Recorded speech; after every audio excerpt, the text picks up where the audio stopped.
For more than 10 years, I've been travelling the world teaching English. My name's Matt, I'm an English teacher from the UK, and welcome to the Nomad English Teacher channel, where I help you improve your English by sharing my stories and those of English teachers and students from all around the world.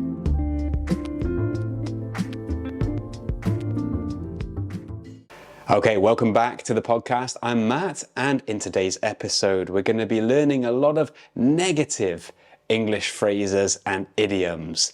I don't want to make you feel too sad today, guys, but it's important to learn them, right? So a lot of high-level vocabulary, slang, and idioms that express negative feelings and sad emotions. So today we're moving on from Sri Lanka that we've been speaking about in the past 3 episodes, and we're moving on to talk about Italy. So after Sri Lanka, I went and spent 2 months living and working in Florence in Italy. And let's just say it wasn't the best part of my year.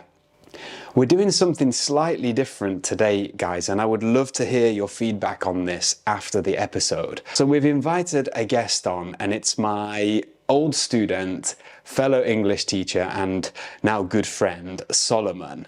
He's from China, from a city called Taiyuan. He's a really high-level English speaker, and he's joining me on the episode today. So as I tell my story of Florence and teach these idioms and phrases that we're focusing on, Solomon is going to be there to ask me some questions and check the understanding. And I hope that that helps with the listening for you as well, and just makes everything a bit clearer and also a bit more fun as well. So remember to let me know what you think about this after listening today, but let's get into it now, and I hope you enjoy. Let's go.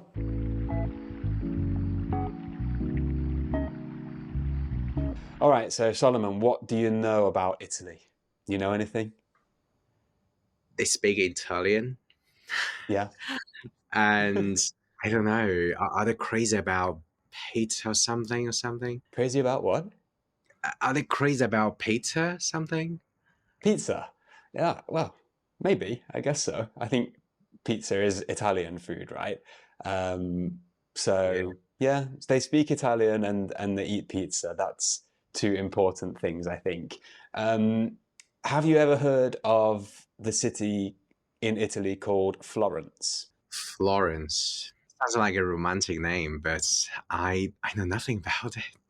No? Have you heard of it before? I guess like very, rarely I could hear about something, but I know nothing about it. So is it great city? Have you been there? So Florence, I spent 2 months kind of living and working in Florence earlier this year. So after I finished traveling around Sri Lanka, it was back to work, back to, well, this is not a normal life, but it was back to some kind of normal life again. So for my girlfriend, Michelle, with her work, she needs to be in Europe for a lot of the year. And although I love Asia and other continents, and they're a bit more exciting for me, we had to be in Europe for most of the year. So we chose Italy, and we chose Florence because Michelle had a friend who lived there. And I'd never been to Italy before, even on holiday. So although I was really sad to leave Sri Lanka, I felt okay about getting back to work, and quite excited to be somewhere that I'd never been before. So Florence is like, I don't know, I don't think it's one of the biggest cities in Italy. You know any of the big cities in Italy? Rome? Am I right? Yeah, yeah. Oh, Well done. sorry, that's the only thing I know about, geography wise thing about Italy. Okay, so yeah, Rome is the capital city, and then there's Milan. Milan is a famous one. You know Milan, right? Milan and Venice or something? Oh, Venice. Yeah, so Venice is very famous as well. Florence, it's not one of the biggest cities, but it's kind of, I guess it's kind of medium sized. But it's really famous for its kind of art. It's like an art city. So you ever heard of the artist Michelangelo? Yeah, it's like in Chinese, I heard his name before. Yeah, Yeah, yeah. very So ring. I might be wrong here, but I think Michelangelo was from Florence or lived in Florence. And in Florence, there are a couple of really famous art galleries. So if you're somebody who loves art, then Florence is like one of the kind of holy grails of the art world. You heard that phrase before? Holy Grail. Holy Grail, yeah. What does that mean? What's Grail? So the Holy Grail, I'm going to be talking about something I don't really know about again here, but the Holy Grail was like a holy cup that maybe that Jesus was said to have used or something. And hundreds of years ago, people were searching for this Holy Grail as like a magical item. Okay, but the phrase the Holy Grail today, it's like the number one thing to find or the number one place to go to. So I said that Florence is like the Holy Grail for art lovers. It's like the number one magical destination that all of the art lovers dream of going to. Okay, so it's like the whole Florence is the Holy Grail for art lovers, we could say. Wow, this place is the Holy Grail for art lovers. Yeah, yeah. We could say that Beijing has roast duck, right? That's Exactly. a famous dish in Beijing. So you could say if you are a lover of Beijing food, roast duck could be the holy grail of all Beijing food. It's like Okay. the So greatest one, the most magical. yeah, the roasted duck is the holy grail of all Beijing food. Yeah, that's it. That's it. And That's great. Florence is the holy grail for art lovers. Uh, Now, I might be wrong there, because I am not an art lover. I don't know anything about art really. And I think that's one of the problems that I had in Florence. I'm going to be saying a lot of things about Florence that might not be true because I don't really know about it myself, even though I lived there for 2 months. So Florence is a really popular place for people who love art to go to. There are a few attractions in the city. So there's a really impressive cathedral in the center of the city. It's called the Duomo. Yeah, it's cool. It's a really cool sight to see. There's also there's a big river that flows through the center of Florence called the Arno River. And there's a bridge, a very old bridge that goes across it called the Vecchio Bridge. And this is also, a famous sight to see in the city. But apart from that, the main attractions of Florence are art galleries, seeing some famous paintings and sculptures. And also, the region around Florence is very famous for wine as well. So Florence attracts tourists who love art, who love wine, and who love kind of classic European architecture and history. Any interest in those three things? yeah, it's like I don't know. For art, I always have the passion to explore more, but I have never begun. So that's definitely something sounding really romantic and Yeah. really gorgeous about Italy, about the city as well.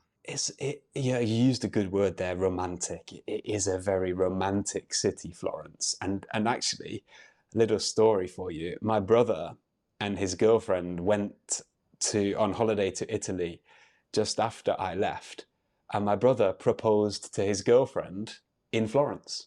So it is very romantic. Do you know what I mean when I say proposed to? Okay, so I can imagine like propose can mean like propose a plan in the Yep. office in a project or Yep. something. But I guess romantically it means other things as well. Do you know what? It's like usually the man does it on Yeah. his knee Yeah. and saying that, "Would you marry me?" to Yeah. to his partner. Yeah, yeah. So to propose to someone in that context means to ask them to marry you. So my brother proposed to his girlfriend. He asked his girlfriend to marry him in Florence because it's a very romantic city. Can you guess what she said? Hopefully, it's yes. I do. Yeah, yeah. She said yes, yeah. Although otherwise I probably wouldn't tell that story. There is another phrase actually in English which means to ask somebody to marry you. Do you know it? Ask somebody to marry you. Ooh, two phrases, two phrases. Ask somebody to marry you. Hmm. You mean that ask somebody to do something and marry somebody? No, so there are like to propose to somebody means to ask them, Oh, will you marry me? But there are also two other phrases which mean to ask somebody, will you marry me? But these are more idiomatic or slang phrases. Do you know any more? no, off the top of my head, no. Okay, so one of them, you kind of said it. It's to get down on one knee, to get down on one knee. Because, of course, traditionally, when you ask someone to marry you, you go down on one knee, right? So I could say, my brother got down on one knee in Florence. Okay, and from that phrase, we know it means he asked his girlfriend to marry him. But another one, which is a bit more slang, is to pop the question. To pop the question. Okay, so my brother popped the question in Florence. All right, and this one, it only means to ask somebody, will you marry me? So if somebody says, oh, he popped the question last week, it doesn't mean he asked you, do you like to eat fish and chips? We know the question is, will you marry me? Wow. So gets down on one knee and Yep. pop the question Yep. And more formally, to propose. to propose. Wow, three of them and very useful. Yeah, and God, that's definitely great news and congratulations to your brother. Yeah. I'll let him know. I'll let him know. Yeah. So three different ways to say ask somebody to marry you. But anyway, to go back to the topic, yeah, Florence is a very romantic city, as proved by my brother choosing that as the place to pop the question to his now fiance. But after saying all of these things, it wasn't a great experience for me being there for 2 months. And that's down to a couple of questions, sorry, a couple of reasons. So I'll start at the beginning and then we'll go over some other ones. So I've been talking about Sri Lanka in the previous 3 episodes of the podcast. And I think I made it really clear that I absolutely fell in love with Sri Lanka. I was on a real high. It was one of the best trips I've ever had, and I was having the time of my life. And then to go from Sri Lanka to Florence, it just felt like from being on a real high suddenly to a real low. So we arrived in Florence in April, and I don't know what I was expecting, but it was cold and wet and kind of like England. And then the big problem was the accommodation for us. So when we stay somewhere for a long time this year, we've used Airbnb.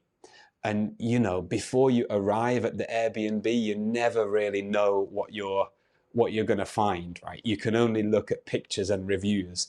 So every time we go somewhere for 2 or 3 months, when I'm about to arrive at the Airbnb, I always have butterflies in my stomach, because if the Airbnb is good, usually it means we're going to have a good time for a few months. But if it's really bad, then it's not a good experience. Do you know what I mean when I say I have butterflies in my stomach? Wow, this sounds a really strange Yeah. phrase and have butterflies in your stomach. I assume it doesn't really mean you got butterflies in your stomach, right? No, I didn't eat any butterflies. No, that's for sure. Can you guess what it means? Okay, so you mentioned that you got butterflies in your stomach before Yeah. you arrived the Airbnb apartment. Hmm. So I assume it's to do with being worried, nervous, Yeah. or, feeling anxious. Yeah, exactly. Yeah. If you have butterflies in your stomach, it means you're quite nervous about something that's going to happen. So maybe the day before a job interview, you have butterflies in your stomach. But for me, when we arrive at a new Airbnb where we're going to be living for some time, I have butterflies in my stomach because I'm nervous about how good it's going to be. Yeah, you got it? Yeah, I got it. Thank you. That's so clear. And it's a very clear picture as well. You know, Yeah. I guess like when you get butterflies in your stomach, you could feel shaky a little bit, Yeah. like that's kind of feeling. So I guess that's how it's. I guess that's it. Yeah, That's that's a where very it good comes from. picture. Okay. Yeah. So I was feeling nervous, and we got to this Airbnb, and we were in a taxi to the Airbnb from the train station, and we were going further and further out of the city centre. And I was looking at the map, thinking, "Oh man, this place looks like it's in the city, but I feel like we're going out of the city here." And eventually, we arrived at quite a residential suburb, and it was a very big house. And our house was kind of like the basement of this big house. So there was somebody living upstairs, the Airbnb host, the owner, and we were living in this little house downstairs. I mentioned there that the house was located in a residential suburb. Any idea what that is? Okay. So I know the words residence. Mm-hmm. I guess it's something to do with where people live. Yep. And Yeah. residential sounds like an adjective, Uh-huh. and I guess it's to do with living as well. Yeah. Yeah. What about a suburb? Suburb, it's like the outskirt. Yeah, kind of. So it's not in the center of the city, but it's the neighborhoods around outside of the city. And you can probably guess a residential suburb is a suburb, so a neighborhood, which is where people live. So often in residential suburbs in Europe and I guess in America, it's only really houses there. Usually quite nice houses, but not a lot else. Maybe a park, not so many shops though, not so many people. And for a lot of people, that's a great place to live, right? Living in the residential suburb is nice and peaceful, it's quiet.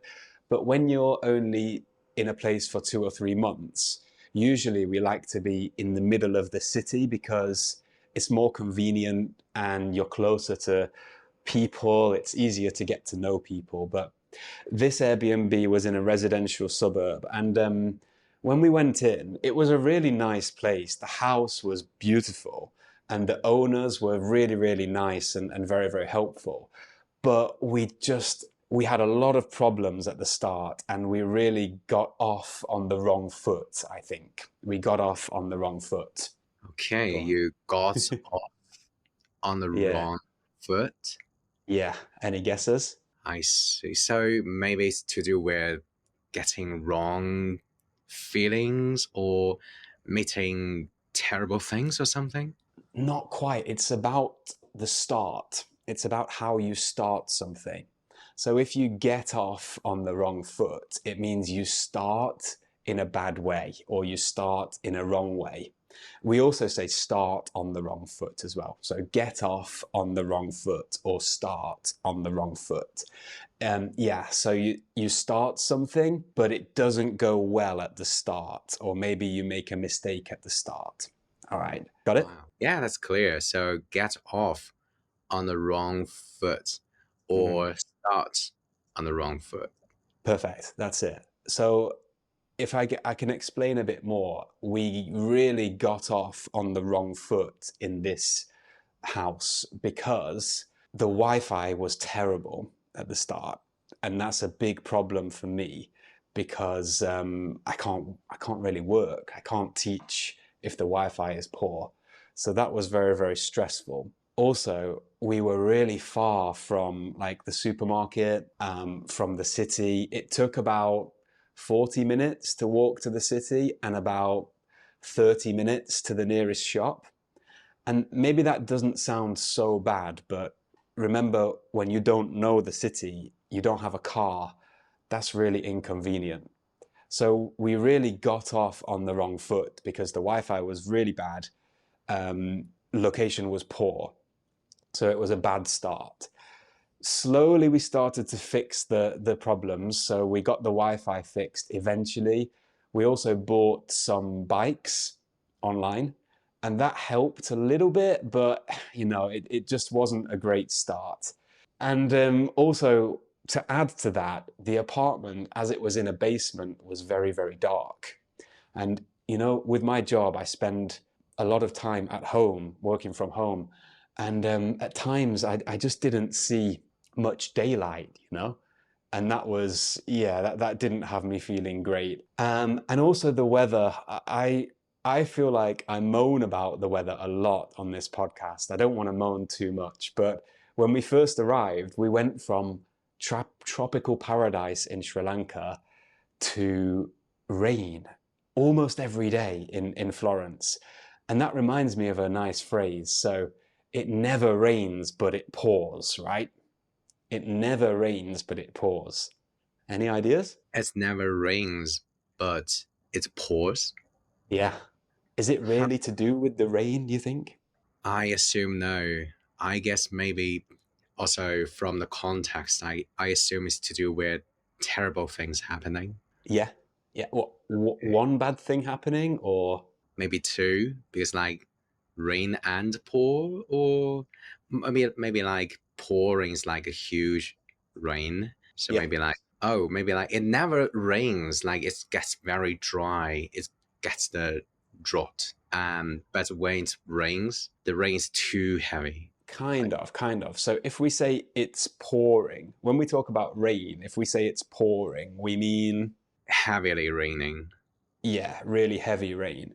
So this phrase, this idiom, it never rains but it pours. It means when bad things happen, it's never only just one bad thing, or it's never just one small bad thing, but everything comes at the same time. So when we arrived in Florence, we had really real problems with the Wi-Fi. The location was really bad. It rained every day. It was really dark. So it never rains, but it pours, right? It's not only one little problem, it's loads of problems coming at the same time all together. Okay, so it never rains, but it pours. This idiom expresses that when bad things happen, they always come at the same time and cause you big problems. Wow, that's so clear, Got it? but it's definitely, yeah, horrible, horrible thing. No one wants it. Yeah, so, it wasn't. We were okay. We were living in Florence, and I think we have to be grateful for that opportunity. But like I say, we went from paradise to having a lot of problems, and I just didn't get settled in that place. I was feeling down in the dumps, to be honest, quite down in the dumps. And to Hmm. be down in the dumps means to be feeling really quite depressed, quite low. And often when you're down in the dumps, it's like a sad and a negative feeling for quite a long time. I see. So to feel down in the dumps Mm-hmm. is like not only feeling down, but feeling down for a very long time. Yeah, but not maybe not a very, very long time, but more than a day, for example. So we usually say, "Oh, he's been down in the dumps recently." It's like he's been feeling sad, he's been feeling depressed for some time. Yeah. Hmm. I So when see. I first arrived, definitely the first month in Florence, I was quite down in the dumps, and the weather, the weather was a big part of that, I think. So right, so yeah, I was feeling pretty down in the dumps, and to be honest, a lot of it was my own problem. I didn't do a good job of getting out of that feeling. Like I said, we were living in Florence, and a lot of people would love to do that. So I should have been able to kind of appreciate that opportunity and get over those little problems that were making me sad. But sometimes when you're down in the dumps, it's very hard to get out of that, right? Have you ever had a time when you've been down in the dumps? And if you did, how did you get out of it? Hmm, and that's a great one. So I guess I did feel down in the dumps for several weeks, Hmm. maybe several weeks, maybe at least like 1 or 2 weeks. I felt quite low because I was not very confident in myself after Hmm. receiving some bad feedback from my clients. Okay. And yeah, so I began to have terrible feelings, and I felt like, okay, so maybe I was not good. When people have this kind of ideas, like Hmm. things are beginning to go wrong as well. Yeah. And but it took me several weeks to get over it as well. Yeah. Yeah, and my friends also gave me some advice to Hmm. help me out, and they also heard me out as well. So that's really a great thing, I guess, Yeah. for people who are in a similar situation as well. Yeah. Yeah, speaking to friends is a good thing, I think. And I think for me, it's about what I realized that all I was doing was working and then kind of staying in this dark apartment and not doing the things that I enjoyed. And this is why I think this is why I just didn't connect with Florence, because it's a really beautiful city if you love architecture and if you love art and if you love kind of man-made beauty. It's great for that. But that's not really what I love. I much prefer nature. I think that's why I loved Sri Lanka so much, because there was so much nature everywhere. And when I was feeling down in the dumps in Florence, I didn't get myself outside into nature enough. I just stayed in this dark apartment. Um, and yeah, for me, Florence was not my favorite place in the world, because in the city itself, there wasn't so much real wild nature, not many parks that you could go to. Outside of the city, the region that Florence is in is called Tuscany. And Tuscany is really famous for having, really nice green countryside. It's got really nice countryside, but the countryside is kind of similar to the English countryside, which I love. But being there without a car, it was quite difficult to get out into the countryside for me.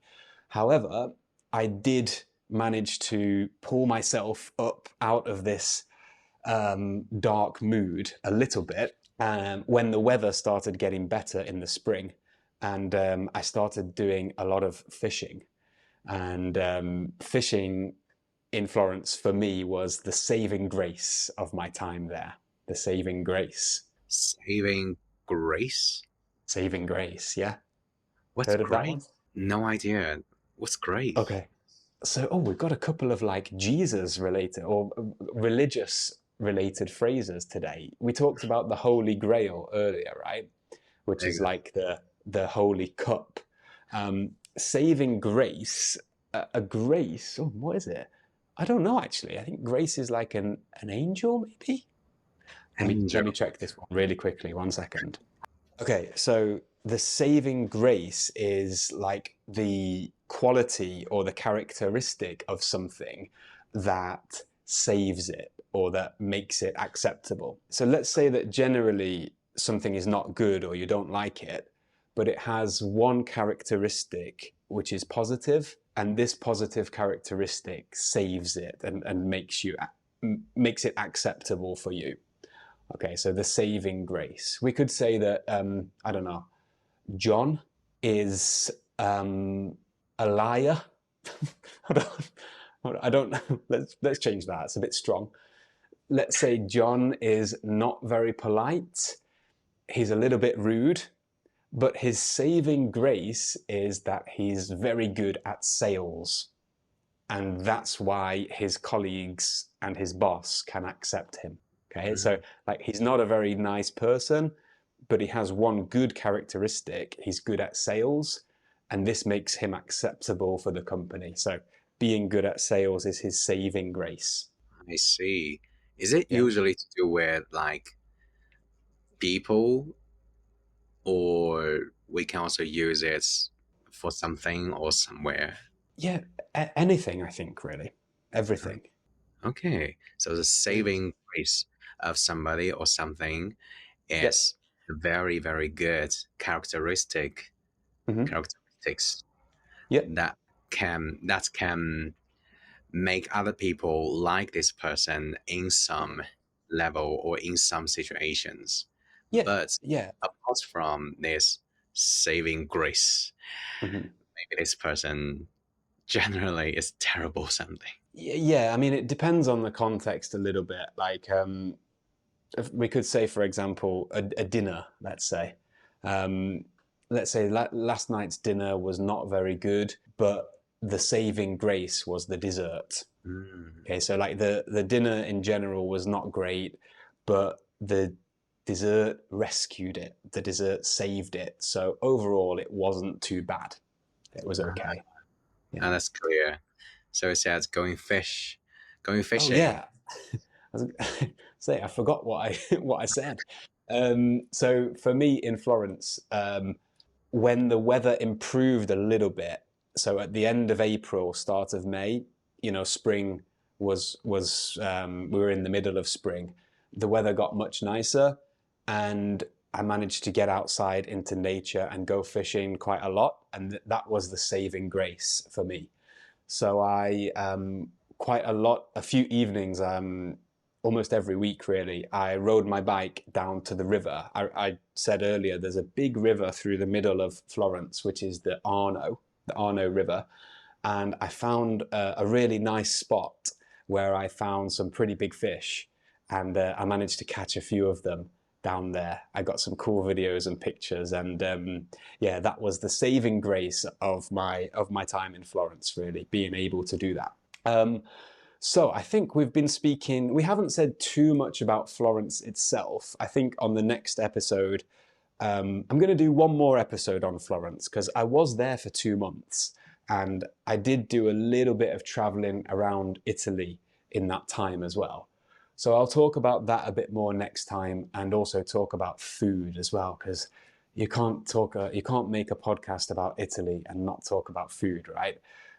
But for today, I wanted to focus on the fact that sometimes when you travel, and especially when you travel long term, things are not always great. Things don't always go to plan. And I wanted to talk about how I was a little bit stuck in a rut in my time in Florence. I was stuck in a rut.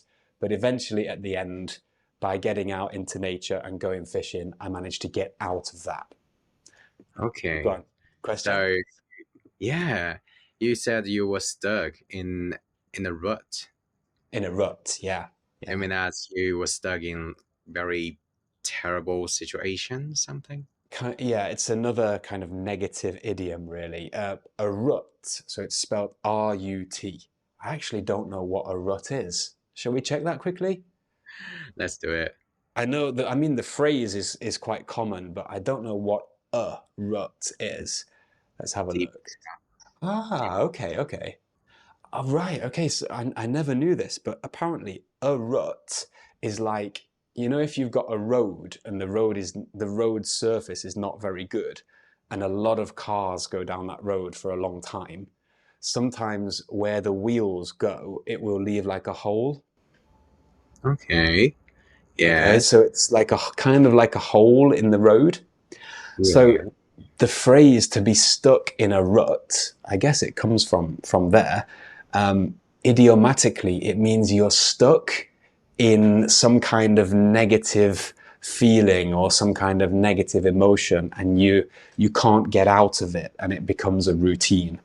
Okay, Hmm. so I mentioned that I got myself in this really negative mental, emotional state, and it just became like a routine. Every day I found myself feeling really down, really depressed, and I couldn't get out of this situation. So I was stuck in a rut, stuck in a rut. I see. So to be stuck in a rut, like you Mhm. got the very bad thing going on just as a routine as well. So it keeps for a long time. Yeah, stuck in a bad, negative routine that you can't get out of. Yeah. So today we've said a little bit about some attractions in Florence, but it's been quite a negative episode today, using some kind of negative English phrases and idioms that you can use to describe negative emotions and negative situations. But it wasn't all bad. And next week, we'll talk a little bit more about some of the good things of traveling, of my experience living, working, traveling in Italy, and we'll focus on the food as well. Definitely. All right. So we had a lot of pretty difficult phrases today, some really good ones as well. Any questions or anything, Solomon? I think everything, first of all, was really, really clear, and the examples were really memorable. And Good. yeah, it's like the religious ones, as you said. Yeah, like the holy, what's that again? The Holy Grail. Grail, exactly. Yes.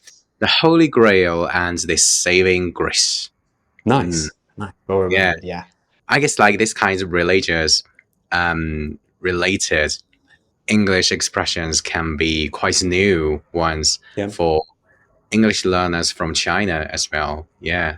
And that's very interesting. You might be right. Yeah, I don't know. Maybe some European languages, maybe they have the same phrases in their own language. I don't know.